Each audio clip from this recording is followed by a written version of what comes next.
redeveloping a windowless building on Manhattan's west side gave architect David Gura the chance to have a spacious but unconventional apartment.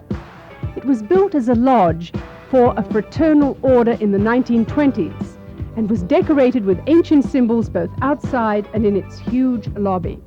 Gura decided on the apartment that's dead center in the building, in the space that formerly was the upper part of the lobby. I decided that I'd rather have a larger space than a view.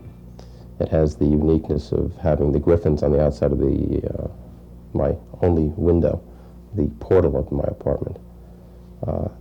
It's something that I can light up at night, and when I arrive home in a cab, the entire entrance lights up of my apartment, and it gives me a feeling that I really live in this building. When Gura opens the front door, he's greeted by a pharaoh, another ornament from the original facade. It sits behind the staircase that runs down the center of the main floor.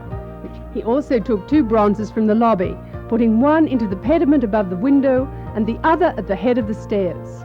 The bedrooms and the second bedroom, which I also use as a den, were put on the upper level so that the lower level could be as large as it could possibly be. So we have the entertainment area downstairs, a large kitchen, dining area.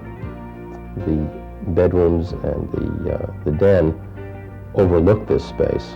They all flow together, and actually the space at night takes on a different quality again. When one designs space, you can design space by creating walls. In this particular instance, the space is created by light.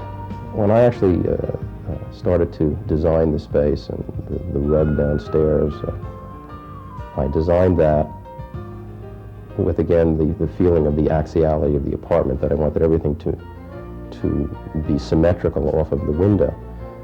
Selecting the furniture was, I just basically picked things that I liked, and classics, the Corbusier chairs, the Mies chairs, the Breuer chairs are all classics, and it's basically a potpourri of different architectural furniture.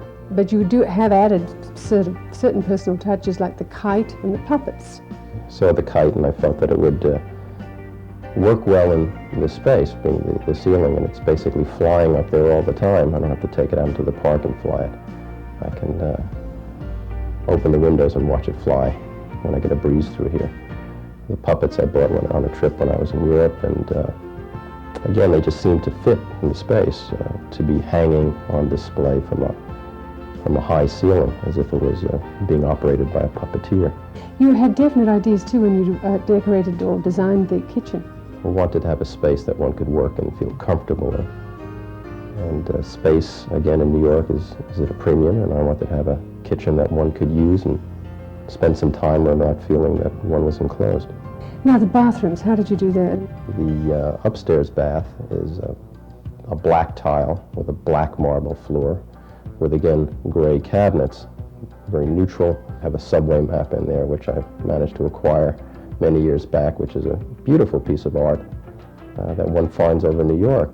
Bedrooms, to me, are a place to sleep. You can spend a good deal of time in a bedroom, but it should be relatively simple. What's given you the most satisfaction out of the apartment? I think the quality of it being more like a home than an apartment. I don't consider it an apartment. New York living is tough enough without having to live in something that is very standard and commonplace. I think that when one comes home, one should have a certain amount of pride in their environment, because we spend a lot of time in our home. That's David Gura in his unusual Manhattan apartment. Elsa Klensch, CNN, New York.